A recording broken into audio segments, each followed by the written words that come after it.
Hai, halo teman-teman, selamat bertemu kembali bersama saya di channel Agus L72. Ya, saya berharap saya dapat menemui kalian selalu dalam keadaan sehat, dimurahkan rezekinya, sukses dalam segala hal, baik itu dalam pendidikan kalian, dalam pekerjaan, dalam usaha-usaha, apapun usaha kalian. Nah, pada video kali ini saya akan mengajak kalian mereview kembali sebuah bahanan yang saya tangani, yaitu bahan bonsai sancang, di mana bahan bonsai ini ada di depan kita ini yang saya tunjukkan kepada kalian. Bahan bonsai ini saya tancapkan dan tumbuh dengan baik di ruang yang sangat sempit. Nah, mari kita mendekat dan mengetahui apa saja yang saya sudah kerjakan pada bahan bonsai ini. Ayo kita ke posisi di mana bahan bonsai ini ditancapkan atau ditanam. Let's go.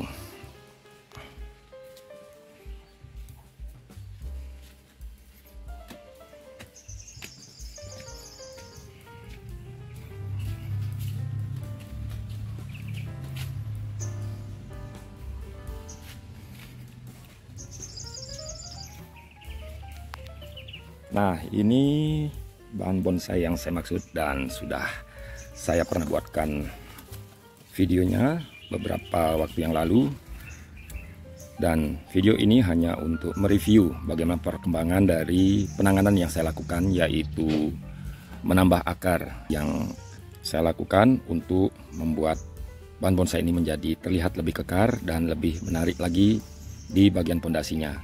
Dan seperti yang kalian ketahui bahwa bahan bonsai ini dahulu tidak memiliki akar keliling seperti ini. Dan sekarang kita cek dulu akarnya.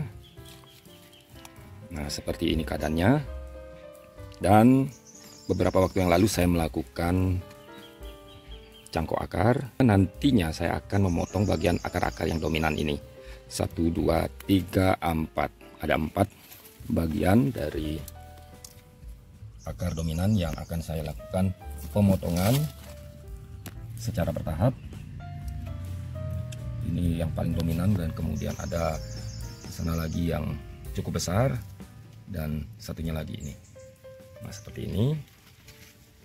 Jadi tujuan dari pencangkokan akar ini yaitu untuk pressing akar-akarnya yang dominan ini, untuk memberikan kesempatan akar-akar yang kita tumbuhkan yang masih berupa akar-akar kecil, dan nantinya kita mengharapkan bahwa semua akar ini akan tumbuh membesar,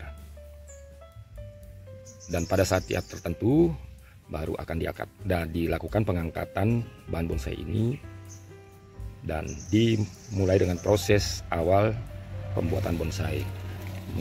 Teman-teman dan sahabat-sahabat semua, ya sudah menjadi keinginan saya untuk memiliki bonsai yang berukuran lebih besar. Jadi bahan bonsai sancang ini saya akan lebih sabar lagi menunggu agar pembesaran tertentu dengan ukuran tertentu pula saya lakukan penanganan berikutnya, yaitu pengangkatan bahan bonsai yang akan saya ground di dalam pot yang besar agar bisa dilakukan penanganan yang lebih intensif lagi. Untuk mengetahui bagaimana sih sebenarnya bahan bonsai ini bermula, nah ini saya cerita dulu flashback. Saya hanya menancapkan beberapa bahan bonsai di sekitar lokasi ini. Jadi ini merupakan tempat di mana saya meletakkan tanaman-tanaman yang saya atur sedemikian rupa sehingga menambah kesan hijau di depan garasi.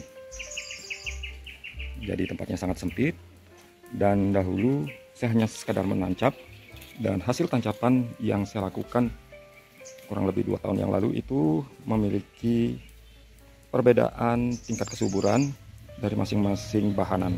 Nah, seperti contohnya yang ini. Nah, ini ada banyak bahan bonsai sancang yang sebenarnya seumuran dengan yang tadi.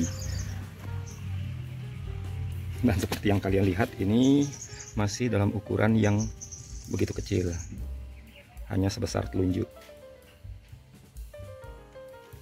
Tapi salah satu dari bahan bonsai sancang ini tumbuh dengan baik, dan kemudian sekarang ukurannya sudah sepergelangan tangan, dan menjadikan saya lebih bersemangat memprogram bonsai yang lebih besar, dan sekaligus ini menjadi indukan.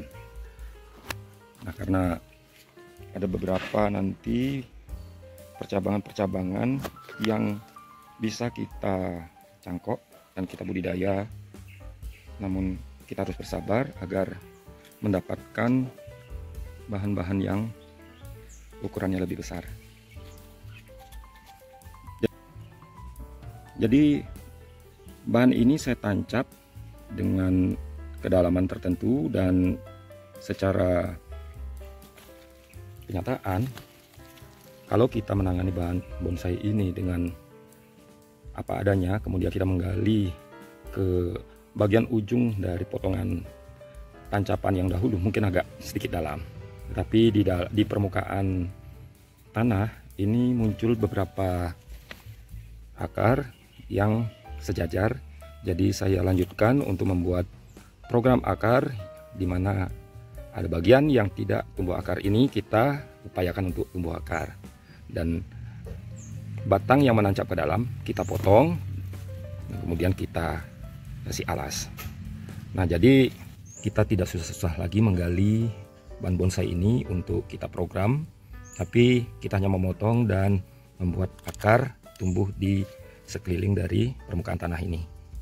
Dan seperti yang kita lihat, setelah kita potong, bagian paling bawah dari bahan ini sudah mulai mekar, dan seiring dengan pertumbuhan akar semakin membesar, ini akan semakin mekar bagian bonggolnya, dan kita tunggu apakah dengan pertumbuhan yang lebih cepat akan membuat karakter belimbing dari bahan bonsai ini.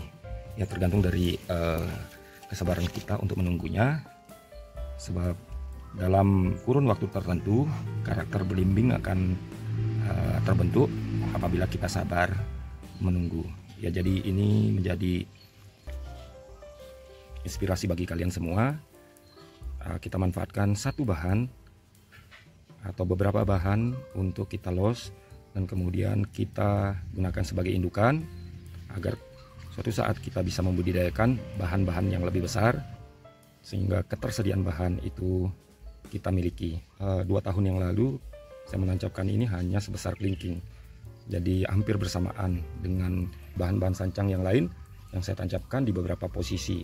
Tapi yang satu ini yang akan saya lebih lama akan saya tanam di lahan ground ini untuk mendapatkan ukuran yang lebih besar sesuai dengan keinginan. Ya, setidaknya sebesar betis lah ya. Ya, ini hanya keinginan saya, tapi saya harap saya bisa bersabar untuk menunggu bahan ini sampai benar-benar sesuai dengan keinginan saya. Nah, teman-teman dan sahabat-sahabat semua,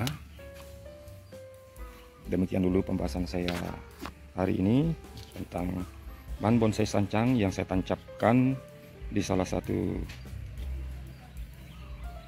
tempat yang ada di halaman rumah saya.